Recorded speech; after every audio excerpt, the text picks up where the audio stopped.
Desde hace años las carreteras de México dejaron de ser la forma más segura de viajar, pero sin duda sigue siendo una gran oportunidad para conocer nuestro país y disfrutar de sus paisajes. Para muchas personas, además, viajar por carretera es la única opción. Si planeas viajar en autobús este verano, ve preparando tu identificación oficial, porque desde esta semana es requisito indispensable como resultado de las negociaciones con Estados Unidos, donde López Obrador dice que evitó la confrontación y logró negociar que se atienda el tema migratorio sin que se violen los derechos humanos. Veamos el contexto. Estados Unidos presionó al gobierno mexicano con videos de migrantes indocumentados recorriendo México en autobús. No solo fue el incremento del número de migrantes, sino presentaron unos videos de unos autobuses que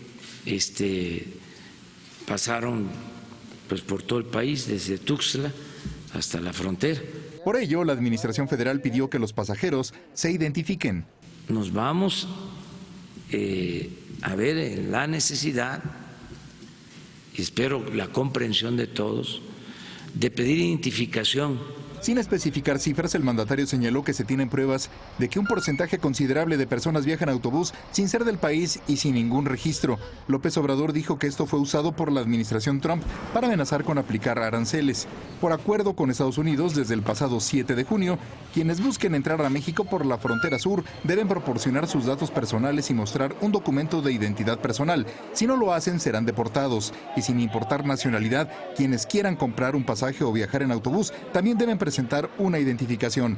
La crisis migratoria empezó en marzo de 2018, cuando 1.500 personas ingresaron en caravana a México. Solo 150 lograron llegar a la frontera con Estados Unidos. En octubre, una segunda caravana con 700 personas salió de Honduras. En el trayecto se sumaron 8,000 más. Autoridades de Guatemala y México intentaron frenar su avance en la frontera con Chiapas, pero los migrantes derribaron las rejas. El entonces presidente electo Andrés Manuel López Obrador anunció que su gobierno implementaría un programa de visas para quienes quisieran trabajar en México. Según The New York Times, este anuncio contribuyó al auge de migrantes. El programa emergente de emisión de tarjetas de visitante por razones humanitarias, implementado por López Obrador, terminó a fines de enero, luego de entregar 13,000 documentos. Punto y contrapunto.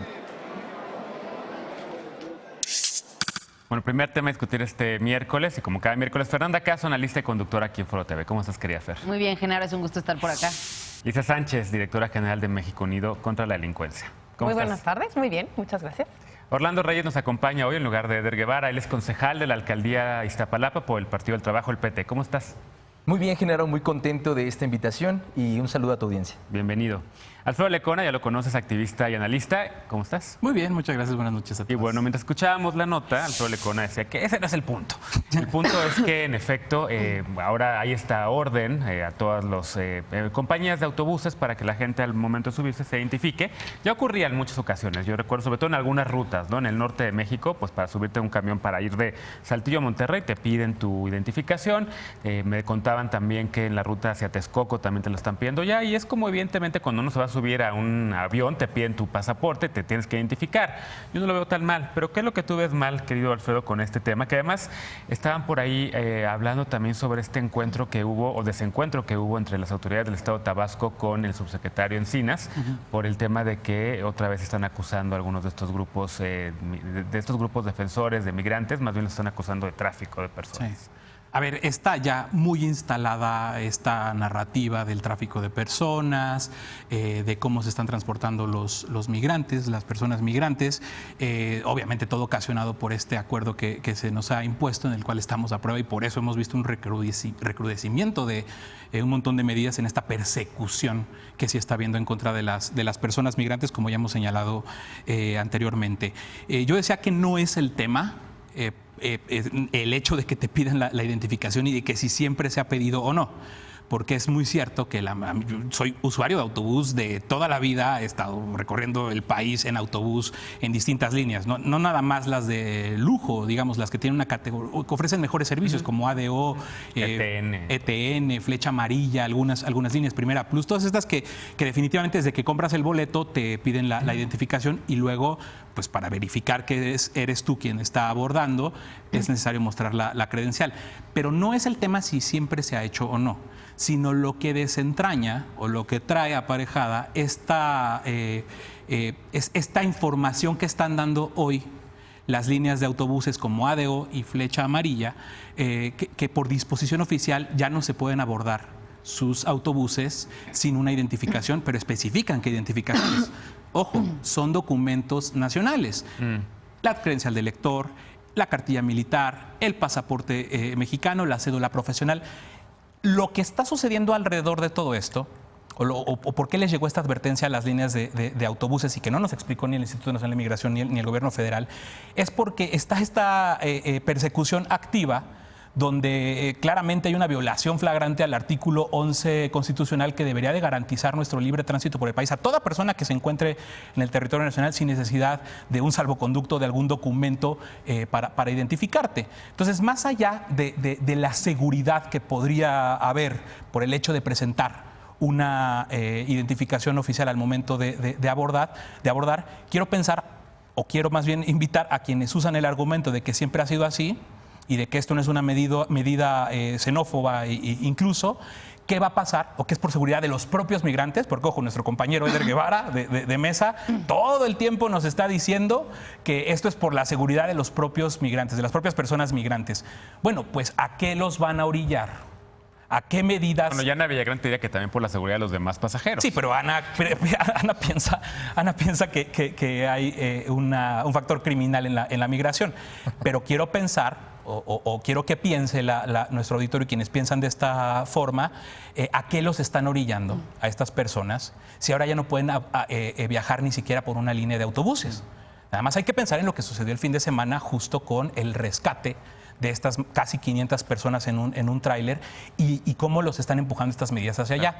Y por otro lado, se me hace también muy medio cínico el hecho de que se argumente la seguridad de los migrantes, o muy cínico que se argumente, cuando recordemos que el mes de marzo desaparecieron alrededor de 22 personas migrantes en un autobús y el presidente de la República y el secretario de Seguridad Pública lo que dijeron es que probablemente era una nueva forma de cruzar la frontera, que grupos criminales que, como se narró en aquella ocasión, bajaron a mujeres y a hombres migrantes para llevárselos, era porque habían contratado probablemente sus servicios para cruzar a la frontera.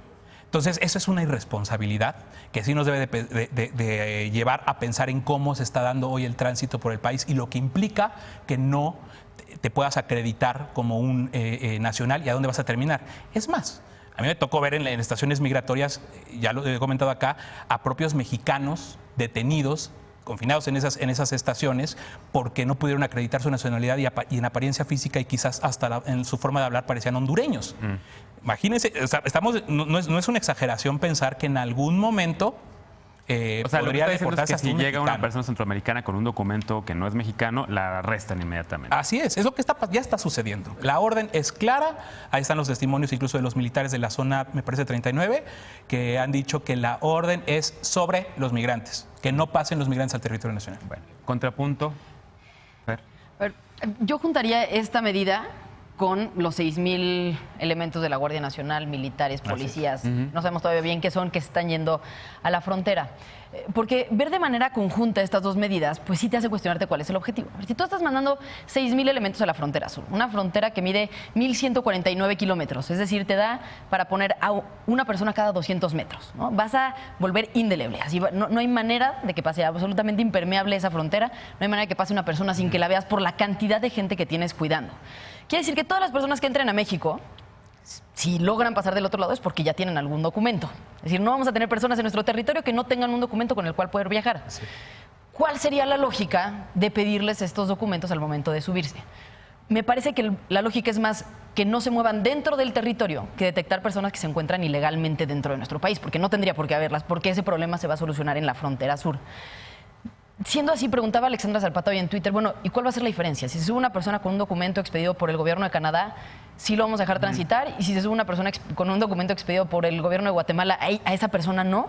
Entonces, simplemente por las características de origen o del país, independientemente de que estén legalmente en nuestro país, no los vamos a dejar viajar o les vamos a estar volviendo a preguntar cada vez que quieren comprar un boleto de autobús y para qué quiere ir hacia el norte y para qué quiere viajar, ¿no? Y entonces cada oficina de autobuses se va a convertir en una segunda oficina migratoria en donde se les va a volver a interrogar, y entonces ni siquiera mientras están pidiendo asilo van a poderse mover con motivos de, por ejemplo, trabajo, si es que se les permite trabajar durante el tiempo que viven aquí en el país, o con el motivo de conocer, o con el motivo de moverse más cerca de donde está su familia. Es decir, me parece riesgoso, me parece cuestionable el motivo por el que se les pide ya estando en México, sobre todo si presumimos que sí van a tener documentos comprobatorios de su identidad.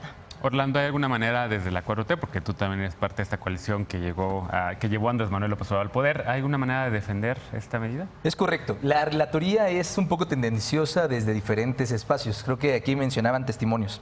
No sé qué tanto desde la información oficial que vivimos el pasado, digamos, los pasados días, la oportunidad donde el canciller y todo este acuerdo del TEMEC, que naturalmente más allá del tema arancelario, más allá del tema que hoy tenemos enfrente, que créeme que no nada más es un caso de Andrés Manuel López Obrador. Creo que quien hubiera llegado a la presidencia de la República tendría que haber enfrentado este tema. Independientemente de ello, hay una solicitud de un avance coyuntural y natural que es las campañas en Estados Unidos, donde naturalmente Donald Trump, su discurso va a ser de un muro físico o no físico, que se va a generar a través de los mexicanos. O sea, él mismo lo generó en Orlando cuando precisamente arranca su campaña y naturalmente empieza a generar también diferentes debates donde en la Cámara Baja el mismo presidente, compañero Porfirio Muñoz Ledo, comentabas, se solicitaban documentos desde mucho tiempo atrás para poder viajar al interior del país. Bueno, en la Costa Chica de Oaxaca, en Pinotepa, hasta graban a los diferentes... Sí, hay en muchos lados, o sea, muchos camiones. No creo que sea una cuestión donde también la vinculatoriedad no está específica. ¿Qué pasa? ¿Los deportan? No necesariamente. ¿Qué pasa? ¿Los encarcelan? No, O sea, perdóname, ese es un tema... Perdóname, pero Marcelo, el canciller textualmente ha dicho, les vamos a decir que no pueden transitar por el país porque nos van a ocasionar un problema con Estados Unidos. Mismo argumento que se desarticula en el andamiaje de la oportunidad del debate en la Cámara. Que insisto, de una u otra manera, hoy encuentras una Guardia Nacional que no está dedicada a perseguir migrantes, perdóname. Perdóname, pero sí. La Guardia Nacional tiene una instrucción, que es la de poder garantizar el libre paso. Eso es una realidad también, ¿eh? No se le está negando absolutamente a nadie. Otra vez, la Guardia Nacional tiene la instrucción Sí, de claro. que Está negando mucha gente. garanticen. Estamos No, deportando eso es totalmente falso. personas. Ahorita que se manejaba todas el las contexto, semanas. decían que se tiró una reja, por ejemplo. Es un tema que es muy interesante. No, pero analizar, lo que sí es un porque hecho es que ha habido deportaciones. O sea, eso no es una cuestión de opinión y testimonios aislados. ¿Sí? Al sur, naturalmente, la información oficial que Hemos nace deportado de la gente a mañanera- Cuba, hemos deportado gente a Nicaragua, muchísima gente a Y Honduras. perdón, Orlando, pero claro son que hemos 6,000 deportado. elementos que mandaron a bote pronto por lo que se impuso desde Estados Unidos cuando Correcto, la Guardia Nacional pero- estaba capacitada para hacer este tipo de funciones. Es más, es cuestionable y es dudosa la facultad misma que le da la ley recién aprobada a la Guardia Nacional para interactuar con migrantes. Hay incluso La invasión de legislación competencia. secundaria Hoy tiene- están esas personas, esos guardias nacionales que hace una semana eran militares, justo tratando de contener la migración. Perdón, pero no es cierto. Yo creo que tenemos que analizarlo precisamente, no nada más en la cuestión que hoy tienes por testimonios, que hoy tienes tal vez por una No es percepción. testimonios, el canciller está dando las cifras. Creo que de su meta también para la colaboración que las se ha deportaciones llevado diarias. a través de los gobiernos de Centroamérica existe y hay voluntad precisamente Eso es falso. en un tema Ni siquiera no existe, ni siquiera están ahí. de hacer a un lado a los migrantes, que insisto, México no es un muro ni físico ni mucho menos de Es manera militar, es un muro generado militar. a nivel militar. Es un A ver, motivo. querida Lisa. A mí me recuerda muchísimo justamente los operativos de controles carreteros que se hicieron en el marco del tema de lucha contra el narcotráfico. Efectivamente te bajaban, te cateaban, te videogrababan y se violaban cualquier cantidad de derechos como el derecho a la privacidad, el derecho al libre tránsito. Había detenciones arbitrarias en ese momento y en su auge, 2011-2014, hubo muchas denuncias de desaparición. Yo no estoy, por lo tanto, de acuerdo en que emprendamos un esfuerzo de fiscalización de los servicios de transporte en el territorio nacional, porque, como dice Fer, partes del supuesto que ya hay una autoridad migratoria en la frontera sur, ya hay una Guardia Nacional haciendo un trabajo con el que yo tampoco estoy de acuerdo, pero ya lo hay, y entonces trasladarlo a todo el sistema carretero, lo único que sí va a provocar, y en eso sí está documentado, es los migrantes que logren atravesar esa frontera utilizarán medidas más riesgosas, más caras y más peligrosas, Así es. que tienen el efecto secundario de empoderar al crimen organizado. Un crimen organizado que hoy ya se dedica al tráfico ilegal de personas que migran, ¿no? Ya se dedica a la trata de personas, ya se dedica al tráfico de órganos, ya se dedica pues a muchísimas cosas de las que los migrantes, justo en ausencia de identificación, justo en ausencia de asistencia gubernamental, son presas todavía más fácil. Y la segunda cosa que yo cuestionaría es cuál va a ser la eficacia y la efectividad de esta medida. Es decir, nos vamos a subir, ¿quién? agentes del Instituto Nacional de Migración que entonces van a dejar de estar en los puntos de entrada y control migratorio real, personas de supervisión sanitaria o visitadores de derechos humanos que van a dejar de estar entonces en los centros de detención ilegal, personas de la Secretaría de Gobernación, ¿cuál? Porque ya no hay casi Secretaría de Gobernación. ¿Quién va a hacer precisamente estas verificaciones? Las mismas empresas privadas con un sobrecosto. ¿Cómo va a funcionar y cuál va a ser el sistema de información que se va a generar a partir de esto? Es decir, si yo encontré 50 personas en el camión de Tapachula a Michoacán, esas 50 personas bajé 40, ¿qué pasa con esas personas? Es decir, no solo hay que analizar la medida, que puedo estar ciertamente de acuerdo en que parecería más retórica y mucho más escandalosa de lo que quizás cambia los hechos en la realidad. Me parece mucho más escandaloso la Guardia Nacional y me parece mucho más escandaloso la posible firma de un acuerdo de tercer país seguro que la identificación en el transporte. Creo que sí es violatoria de ciertos derechos humanos, el principio de intimidad es uno, libre tránsito es otro, pero me preocupa más esa implementación. ¿De dónde vamos a desviar entonces recursos para hacer esto? ¿Cómo le vamos a hacer? ¿Y cuáles son los protocolos subsecuentes que le siguen a la aplicación de esta medida? ¿O es disuasoria nada más y entonces frente al te voy a pedir identificación, lo que mando es el mensaje de no quiero que te subas y entonces súbete por otro lado y habilitaré entonces una política muchísimo más astringente en las carreteras, en la revisión, por ejemplo, de cajas de trailers? Y entonces, ¿qué vamos a hacer con lo otro? Yo estoy muy acostumbrada por mi deformación de política de drogas a pensar en las consecuencias consecuencias negativas no intencionadas o no esperadas, o en las ocultas, porque muchas veces sí son intencionadas y sí son esperadas, pero no son manifestadas. Es que creo que ese es el punto, o sea, no es la medida per se. Es lo que está acompañando esta medida. No te están diciendo que es que la política cambió, la política pública, perdón, la orden de gobierno es que se revise, sino que en el marco de las medidas también le tocó esta parte a los autobuses. Lo que estamos viendo en un espectro más amplio es lo que está narrando Elisa. Y me quedo con eso que también traté de decir hace un rato. ¿A qué van a orillar a estas personas? ¿Cómo van a viajar? Porque no es posible. No hay muro que frene los deseos o la necesidad de salir de sus países, de huir de sus países, y obviamente el tránsito por México es un paso obligado. No, y ¿Cómo van a hacer esos tránsitos? Con lo que mencionaba Fer, citando a Alejandra Zapata, que sería entonces una especie como de racial profiling, ¿no? Como voltear y decir, a ver, ellos sí pueden avanzar por acá, como están haciendo si eres del Triángulo Norte, no, y si eres de cualquier Si eres un chileno, ¿no? puedes Tú no viajar puedes ir a por Zacatecas, México. ¿no? Exacto, y eso sí es completamente discriminatorio. Sí, si te ves güerito, de ojo azul, en Chiapas nadie te va a molestar. Claro. Pero si pareces guatemalteco, te van a deportar, a lo mejor siendo hasta mexicano. Claro. Y eso podría entonces litigarse ante, ¿con quién? ¿Con la Comisión Nacional de Derechos Humanos? ¿Con...? Sí, instancias internacionales. Ahora tenemos que analizarlo desde dos puntos de vista bastante complicados. El primero sería qué tanto de los migrantes viajan en autobús. Es una realidad. Pues te digo que en marzo desaparecieron a 22. Y por eso mismo también te puedo decir que las medidas de seguridad ya existen desde muchísimo antes. Desaparecieron a 22. Hoy en el llamado oficial tenemos la oportunidad de generar también seguridad para ellos. Es un Pero tema mira, Pero no el están gobierno haciendo. mexicano sabía que es mucho más seguro hacerlo por autobús, que inicialmente habilitó líneas de autobuses correcto, a hacerlo es en correcto. condiciones infrahumanas en Y transporte se de carga. implementó, O Lisa. a través de la Está bestia, por implementado. ejemplo, del ferrocarril, ¿te acuerdas? ¿No? Ese es un tema complicado que al final tendríamos que analizarlo desde los diferentes bemoles, donde posiblemente podemos encontrar también una política no antimigrantes, sino una política que garantice a los migrantes llegar a la oportunidad donde ellos van a tener que enfrentarse al imperialismo. Sí, salvo que Bueno, nos tema que va a volvamos país continuar seguro en sin unos duda días. dando de qué Correcto. hablar y que seguiremos debatiendo en esta mesa la semana que viene. Vamos a una pausa. Regresando, el presidente López Obrador conversó con Mark Zuckerberg, el creador de Facebook. Le pide que lo ayude con los esfuerzos para ampliar el Internet a todo el país. ¿Logrará la 4T ese respaldo de esta red social para sus planes? ¿Está mal o está bien? Regresamos con este tema.